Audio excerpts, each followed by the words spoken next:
ओम शांति। 27 अप्रैल 2025 की अव्यक्त मुरली से विशेष पॉइंट। तो पहला पॉइंट है, सेवा करते उपराम और बेहद वृत्ति द्वारा एवर रेडी बन ब्रह्मा बाप समान संपन्न बनो। अर्थात बाबा कहते हैं कि बच्चे आप निस्वार्थ भाव से सेवा करिए। सेवा के लिए तमाम प्रकार के अलग अलग प्लान बनाइए। हर बार एक नया प्लान बनाइए ताकि कैसे आप किसी भी आत्मा तक परमात्मा का संदेश पहुंचा सके और कोई भी आत्मा वंचित ना रह जाए बाबा का ज्ञान प्राप्त करने के लिए।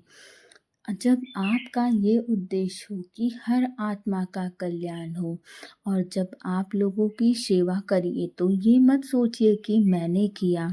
इस सेवा करने की भावना से अपने आप को उपराम रखिए कि कराने वाला तो केवल बाबा है, मैं तो केवल माध्यम हूँ, निमित्त हूँ। यदि मैं नहीं करता तो कोई अन्य आत्मा इस माध्यम का दार बन जाता। तो कितना भाग्य हमारा है कि बाबा ने मुझे चुना है। बाबा ने मुझ सौभाग्यशाली आत्मा का भाग्य और सुंदर बना दिया है अपने कार्य में प्रयोग करके। तो आप इस भावना से अपने आप को मुक्त रखिए कि मैंने किया नहीं।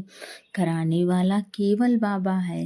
बाबा हमें केवल माध्यम बना रहा है और बेहद वृत्ति द्वारा एवर रेडी बन ब्रह्मा बाप समान संपन्न बनो। आपका वायुमंडल, आपका पहली बात आभा मंडल बहुत हाई होना चाहिए। आपकी वाइब्रेशन बहुत हाई होनी चाहिए कि चाहे सिचुएशन कैसी भी हो परंतु मेरी स्थिति अचल और अडोल रहेगी, वो नहीं हिलेगी। यदि वो हिल गई तब तो हम साधारण बच्चे हुए ना, और हम तो परमात्मा के विशेष बच्चे हैं। तो हमें इस बात पर बहुत अटेंशन रखना है। और जैसे हमारा आभा मंडल है उसी के अनुसार हमारे आसपास का वायुमंडल बनता है। तो हमें ऐसी हाई वाइब्रेशन वाली बेहद की वृत्ति बनानी है जिसमें हम एवर रेडी रहें। जब हमारा वाइब्रेशन बहुत हाई होता है तो हम इस संसार के मोह बंधनों से अपने आप को फटाफट दूर कर लेते हैं। किसी भी रूप में हम मोह में नहीं आते हैं। अपने आप को इन सभी चीज़ों से दूर करना बहुत आसान हो जाता है जब हमारा आभा मंडल शक्तिशाली होता है, हमारे अंदर वो शक्ति होती है। और हमारे अंदर शक्ति तभी भरेगी जब हमारा आभा मंडल शक्तिशाली होगा। और जब हमारा आभा मंडल शक्तिशाली हो जाएगा तो हम बाबा के समान एवर रेडी और संपन्न आत्मा बनेंगे। जैसे बाबा शिव बाबा हमें चाहता है कि बच्चे 16 कला संपूर्ण आत्मा बनो। तो जब आपके अंदर वो गुण आ जाएंगे ब्रह्मा बाबा के समान, तब आप 16 कला संपूर्ण आत्मा बनोगे। बाबा हमें वही विशेष आत्मा तो बनाने आया है, तो हम क्यों देरी करते हैं वो विशेष आत्मा बनने में। फटाफट गुणों को धारण करिए और बाबा के समान एवर रेडी और संपन्न आत्मा बन जाइए। जहाँ पर जब प्रकृति भी हलचल मचाए तो आपकी स्थिति एक रस हो, जरा भी कोई भी बंधन आपको पकड़े नहीं, आपको अपनी तरफ खींचे नहीं। अगला पॉइंट है, विश्व कल्याणकारी की ऊंची स्टेज पर स्थित रहे विनाश लीला को देखने वाले साक्षी दृष्टा भव। अर्थात अंतिम विनाश लीला को देखने के लिए विश्व कल्याणकारी की ऊंची स्टेज चाहिए, क्योंकि वो स्थिति बहुत ज़्यादा हलचल मचाने वाली होगी। और वो जितना ज़्यादा हलचल मचाने वाली स्थिति होगी उतनी ही ज़्यादा पावरफुल हमारी स्वस्थिति होनी चाहिए। यदि हमारी स्वस्थिति पावरफुल नहीं होगी तो हम उस विनाश लीला को देख नहीं पाएंगे और हम भी उन साधारण आत्माओं के समान हो जाएंगे।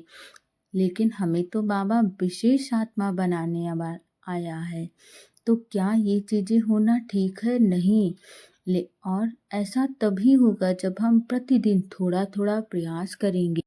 हम अपने आप को थोड़ा थोड़ा परिवर्तित करेंगे, तब हम ऐसी विश्व कल्याणकारी की ऊंची स्टेज बना पाएंगे। यदि हम भी साधारण आत्माओं के समान उस सिचुएशन में परेशान होने लगे, तो हम कैसे अन्य आत्माओं को शांति का अनुभव करवाएंगे, शक्ति का अनुभव करवाएंगे। तो क्या हमारी वो स्टेज है जिस स्टेज पर स्थित होने से देह के सर्व आकर्षण अर्थात संबंध, पदार्थ, संस्कार, प्रकृति के हलचल की आकर्षण समाप्त हो जाती है? क्या हमारी वो अवस्था है कि जो हमारे संबंध हैं, जो हमारे संपर्क में आते हैं, हम उन्हें उन विषम परिस्थितियों में भी देख करके हमारी स्वास्थ्य स्थिति एक समान रह सकती है?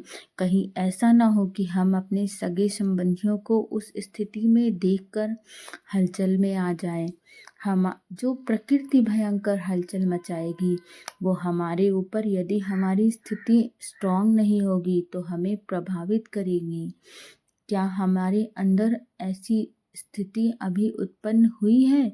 और यदि नहीं भी हुई है तो अब हमें अपने आप को परिवर्तित करना होगा और अपना पुरुषार्थ और ज़्यादा तीव्र करना होगा। तब हम विनाश लीला को देख पाएंगे और विश्व कल्याणकारी की ऊंची स्टेज बना पाएंगे। जब ऐसी स्थिति होगी तब साक्षी दृष्टा बन ऊपर की स्टेज पर स्थित हो शांति की, शक्ति की किरणें सर आत्माओं के प्रति दे सकेंगे। हमारी ऐसी अचल अडोल स्थिति होनी चाहिए, क्योंकि बाबा हमें उसी सिचुएशन के लिए तैयार कर रहा है।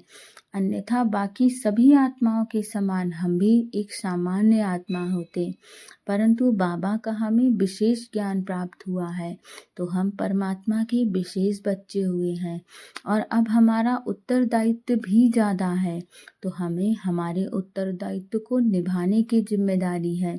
कहीं ऐसा ना हो कि हम कोई गड़बड़ कार्य कर दें जिससे परमात्मा को भी अफसोस होने लगे कि हमने कितनी मेहनत से इस बच्चे को तैयार किया, परंतु ये बच्चा अंत समय के पेपर में पास ही नहीं हो पाया। और हम सब में से शायद कोई ऐसी आत्मा नहीं होगी जो ये चाहती होगी कि बाबा हमारी वजह से शर्मिंदा हो जाए। इसीलिए ज़रूर चेक करो क्या हमारी विश्व कल्याणकारी वाली इस तरह ऊंची स्टेज बनी है। क्या हम साक्षी दृष्टा बच्चे बने हैं कि जो कुछ हो रहा है होने दो, सब कुछ परमात्मा की इच्छा से हो रहा है, उसी में मेरा, हमारा, हम सब का कल्याण समाया हुआ है। अगला पॉइंट है, बलवान बनो तो माया का फोर्स समाप्त हो जाएगा। अर्थात जब हम शक्तिशाली आत्मा बनेंगे, जब हम बाबा की श्रीमत पर चलेंगे, हमारे हर कर्म बिल्कुल पवित्र और श्रेष्ठ होंगे, तो माया हमें किसी भी रूप में प्रभावित नहीं कर पाएगी, क्योंकि हमारी स्टेज फिर बहुत शक्तिशाली होगी। हमारी शक्ति क्यों घट जाती है? इसीलिए घटती है क्योंकि हम कुछ ना कुछ गलत कर्म कर देते हैं। तो हमें चेक करना होगा कि क्या हम ऐसा ऊंच कर्म करते हैं जिससे हमारी शक्ति बढ़े। कहीं ऐसा कार्य तो नहीं करते हैं जिससे हमारी शक्ति घटे, हमारा आत्मविश्वास घटे, कि हम अपना पुरुषार्थ तीव्र नहीं कर पा रहे हैं। जब हमारा पुरुषार्थ तीव्र होगा तभी हम बलवान बनेंगे और माया फिर चाहे जितने भी फोर्स से आए, हम माया के फोर्स को एक सेकंड में रोक पाएंगे और जीवन में चाहे जितनी बड़ी सिचुएशन आए, हम उस सिचुएशन में अचल अडोल रहेंगे। संकल्पों का चाहे कितना तीव्र तूफान हो, परंतु हमारा मन हमें इस बात को याद दिलाएगा कि हम परमात्मा के बच्चे हैं और इस संसार में सब कुछ परमात्मा की इच्छा से हो रहा है। तो सब कुछ परमात्मा को समर्पित करो, जो होना है वो होने दो, बाबा सब कुछ संभाल लेगा। वैसे भी वो हम सबसे बहुत प्यार करता है, तो वो कभी भी हमें अकेला नहीं छोड़ेगा। जिस कदर हमारा परमात्मा के प्रति समर्पण है, उसी तरह परमात्मा का हमारे लिए भी समर्पण है। तो सब कुछ बाबा देख लेगा। ओम शांति।